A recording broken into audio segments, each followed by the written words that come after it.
کل ہماری سورہ اخلاص کی تفسیر ہوئی تھی، آج تبت یدا کی ہماری تفسیر ہے۔ انشاءاللہ بہت ساری نئی نئی باتیں سیکھنے کو ملیں گی۔ بسم اللہ الرحمن الرحیم۔ تبت یدا ابی لہب وتب ما اغنى عنہ مالہ وما کسب سیصلی نارا ذات لہب وامرأته حمالۃ الحطب فی جیدها حبل من مسد۔ کہ جو باہر کے حصے میں بیٹھے وہ بھی اندر آ جائے اندر آ جائے۔ جتنے قریب سے بات سنو گے اتنے جلدی دل پر اثر ہوگا، بات سمجھ میں آئیں گی۔ آگے آ جائے، تھوڑا مل کر بیٹھے۔ اللہ رسول کی بات بتائی جا رہی ہے، اللہ کا کلام پڑھ کر سنایا جا رہا ہے، ہمارے دل میں اس کا احترام ہو۔ تبت یدا ابی لہب وتب، پہلے ترجمہ سن لے۔ بچپن سے ہم اس صورت کو یاد کرتے آئے ہیں لیکن ہم کو اس کا ترجمہ بھی نہیں پتہ۔ آج انشاءاللہ ترجمہ بھی پتہ چلے گا اور سورہ تبت یدا میں کیا باتیں چھپی ہوئی ہے، اس کی تفسیر کیا ہے، اس کا شان نزول کیا ہے، ساری باتیں انشاءاللہ معلوم پڑیں گی۔ تبت یدا ابی لہب وتب۔ ابو لہب یہ اللہ کے نبی کے چاچا تھا۔ کون تھا؟ اللہ کے نبی کا چاچا۔ اس صورت کے اندر اللہ کے نبی کے چاچا اور چاچی کو بددعا دی گئی اور بددعا قبول بھی ہوئی۔ بددعا کیسی دی گئی؟ تبت یدا ابی لہب، ابو لہب کے ہاتھ برباد ہو جائے۔ ابو لہب کے ہاتھ کیا ہو جائے؟ برباد ہو جائے۔ وتب، اور وہ برباد بھی ہو گیا۔ دونوں چیزیں، پہلے بددعا دی گئی اور بددعا کا جواب بھی دیا گیا۔ بددعا کیا ہے؟ ابو لہب برباد ہو جائے، وتب ابو لہب برباد ہو گیا۔ دونوں باتیں ایک آیت کے اندر آ گئی۔ آگے انشاءاللہ تشریح کروں گا، پہلے ترجمہ سمجھتے ہیں۔ کیا معنی نکلے؟ تبت یدا ابی لہب، ابی لہب برباد ہو جا، وتب وہ برباد ہو گیا۔ وہ کیا ہو گیا؟ برباد ہو گیا۔ آگے چلتے ہیں، تشریح بعد میں کروں گا، پہلے ترجمہ سمجھتے ہیں۔ ما اغنا عنہ مالہ وما کسب، اس کا مال اور جو کچھ اس نے کمایا اس کے کام نہ آیا۔ اس کا مال، ما اغنا عنہ مالہ وما کسب، مال سے مراد آدمی کا وہ مال جو آدمی تجارت کے اندر لگاتا ہے، اور وکسب سے اس مال کے اوپر جو ہم کو پروفٹ ملتا ہے، جو نفع ملتا ہے، وہ مراد ہے۔ مطلب اس کا جو رأس المال تھا، جس کو ہم بھانڈول کہتے، اس کا بھانڈول بھی گیا اور اس بھانڈول سے اس نے جو نفع کمایا تھا وہ بھی گیا۔ مطلب اس کو نفع نہیں ہوا۔ مطلب جب وہ تباہ اور برباد ہو رہا تھا تو نہ اس کا مال اس کے کام آیا، نہ اس کے مال نے اس کو بچایا، اور نہ ہی اس کے مال سے جو نفع آیا تھا اس نفع نے اس کو بچایا۔ ابو لہب کون تھا؟ یہ اللہ کے نبی کا چچا تھا، عبد المطلب کی اولاد میں سے تھے، اور یہ اللہ کے نبی کا بہت بڑا دشمن تھا۔ کیا تھا؟ بہت بڑا دشمن۔ اور قریش کے سرداروں میں اس کا نام آتا تھا، قریش کے سرداروں میں اس کا نام آتا تھا۔ اصل میں اس کا نام تھا عبد العزیٰ۔ عزیٰ ایک بڑا بت تھا، اس نام کے اوپر اس کا نام تھا کہ عزیٰ کا بندہ، عبد العزیٰ اس کا نام تھا۔ پر اللہ تعالیٰ نے اس کو اس کے نام سے نہیں پکارا بلکہ ابو لہب سے پکارا۔ ابو لہب اس کی کنیت تھی۔ لہب کہتے ہیں سرخی کو، لال رنگ کو، گورا ہوگا یا اس کا کلر سرخ مائل ہوگا، اس وجہ سے اس کو ابو لہب کہا جاتا تھا۔ اور لہب کہتے ہیں جہنم کی آگ کو، اور لہب کہتے ہیں جہنم کی اس آگ کو جو شعلہ زن ہوتی ہے۔ جیسا کہ آگ کا ایک شعلہ ہوتا ہے راؤنڈ شکل میں، اور وہ بالکل لال لال ہوتا ہے، ہم کوئلہ جسے کہیں گے۔ کوئلہ جب لال ہوتا ہے تو کیسا ہوتا ہے؟ بالکل راؤنڈ ہوتا ہے اور لال لال ہوتا ہے، اس کو لہب کہا جاتا ہے۔ تو اصل میں ابو لہب یہ جہنم سے اس کی مناسبت ہونے کی وجہ سے اللہ تعالیٰ نے اس کا جہنمی ہونا بھی بتایا اور اس کو اسی نام سے یاد کیا۔ اس کو عبد العزیٰ کے نام سے یاد نہیں کیا بلکہ اللہ تعالیٰ نے اس کا ذکر اس کی کنیت سے کیا کہ تیری لقب ابو لہب ہے، اور لہب گرچہ سرخی کو کہتے ہیں لیکن لہب جہنم کی لال لال جو آگ ہوتی ہے اس کو بھی کہتے ہیں۔ ایک دم یہ آسان الفاظ میں آپ کو سمجھا رہا ہوں۔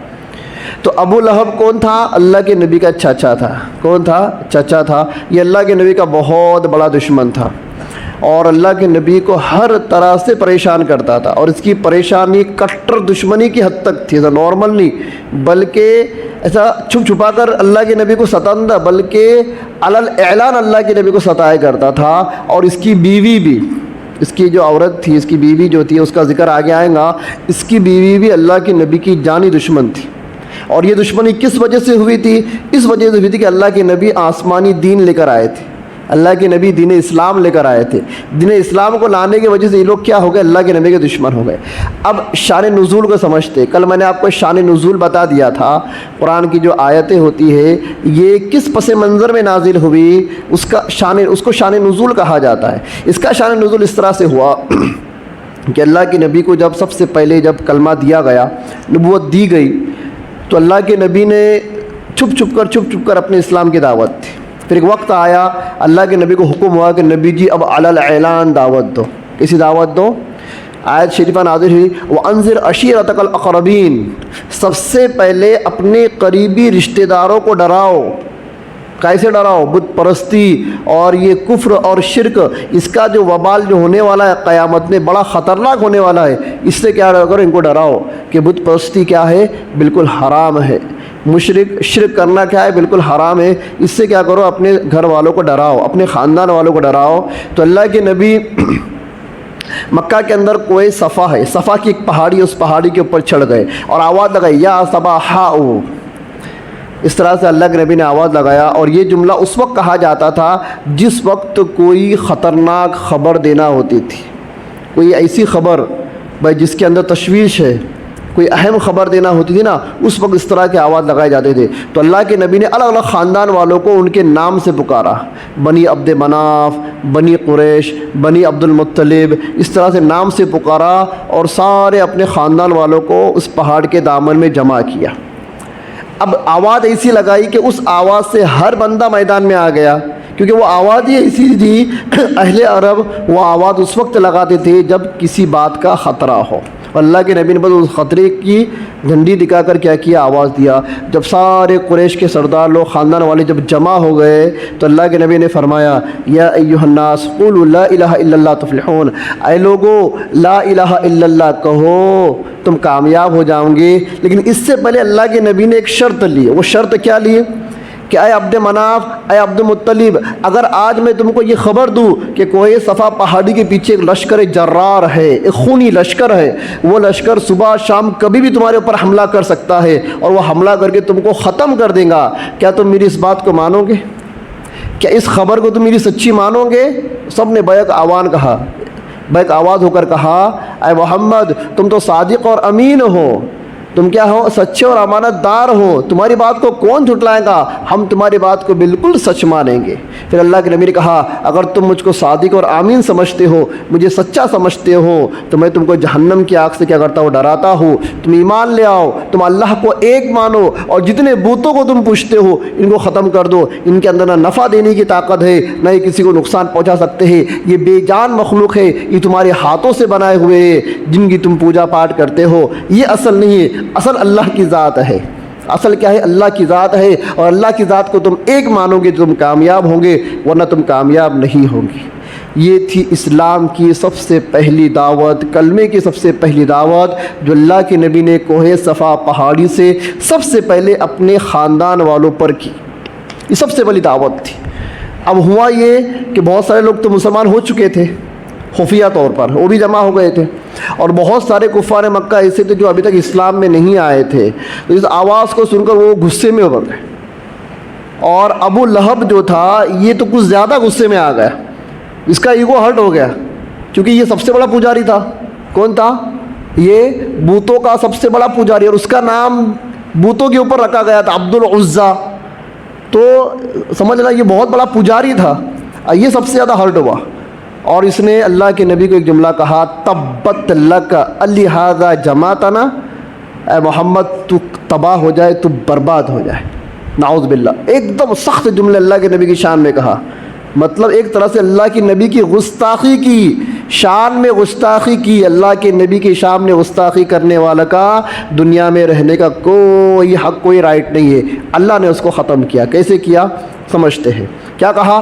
تبت لکا الہذا جماعتنا، محمد تباہ برباد ہو جا تو، کیا تو نے اسی وجہ سے ہم کو یہاں پر جمع کیا تھا؟ بس اتنا کہنا تھا، اور اتنا کہہ کر سارے لوگوں کے اندر تتر بتر کر دیا. ارے چلو چلو چلو، کیا اس کے ناد میں لگے. اس طرح سے کیا کرا، لوگوں کو بہکا کر پھسلا کر کیا کر دیا، وہاں سے لے کر چلا گیا. اب ہوا یہ، اللہ کے نبی کی شان میں اس طرح کی گستاخی ہوئی تو جو مسلمان جو لوگ تھے، جو مومن لوگ تھے، ان کو برداشت نہیں ہوا، اور سب کے دلوں میں یہ تھا کہ اگر اللہ کے نبی کی شان میں گستاخی ہوئی، یہ بندہ ہلاک ہو جائے، برباد ہو جائے. اسی وقت جبرائیل علیہ السلام اس صورت کو لے کر اترے، تبت یدا ابی لہب و تب. اس میں سب سے پہلے بدعا ہے کہ ابو لہب کے ہاتھ برباد ہو جائے. کیا ہو جائے؟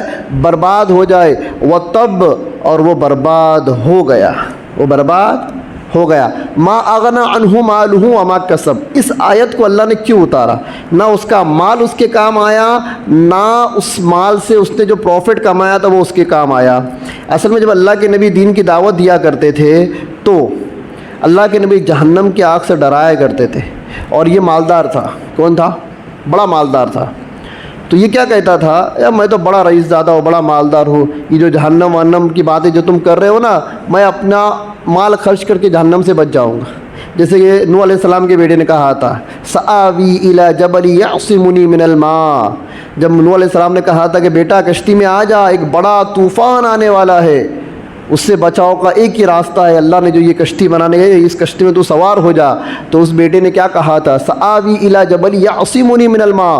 میں پہاڑ کی چوٹی کے اوپر چڑھ جاؤں گا. بس سیلاب کا پانی وہاں تک تو نہیں آئے گا، پہاڑ تک تو نہیں جائے گا نا، وہ پہاڑ کی چوٹی مجھے سیلاب سے بچا لے گی.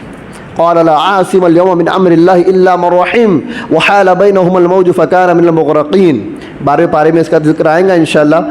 تو جس طرح سے نوح علیہ السلام کے بیٹے نے کہا تھا پہاڑ کی چوٹی مجھے بچا لیں گی سیلاب سے، اس نے ظاہری اسباب کے اوپر نظر کی تھی اور اس نے اللہ کے عذاب کو ہلکا سمجھا تھا. اسی طرح سے یہ جو تھا بدبخت یہ کہتا تھا ارے یہ جہنم ونم کیا ہے، میں پیسہ مال دولت دے کے جہنم سے کیا ہو جاؤں گا، چھوٹ جاؤں گا. جیسے کہ آج کل کے مالدار لوگوں کے اوپر جب وہ کرائم کرتے، جرائم کرتے ہیں نا، تو کوڑ میں پیسہ کھلا، پولیس میں پیسہ کھلا، ادھر ادھر پیسہ کھلا کے بچ جاتے. تو یہ سمجھتے ہیں کہ یہ جو پیسہ ہے نا، یہ ہماری جان کی حفاظت کرے گا مصیبتوں سے. جس طرح سے آج ہمارے مالدار لوگ سوچتے ہیں، اسی طرح سے وہ کمبخت سوچتا تھا. اس کے جواب میں اللہ نے فرمایا ما اغنى عنہ مالہ وما کسب. اور وہ اللہ کے نبی کو کہتا بھی تھا کہ بھتیجے تو جو عذاب سے مجھے ڈرا رہا نا، اتنی دولت ہے میرے پاس، یہ دولت پھونک دوں گا اور بچ جاؤں گا.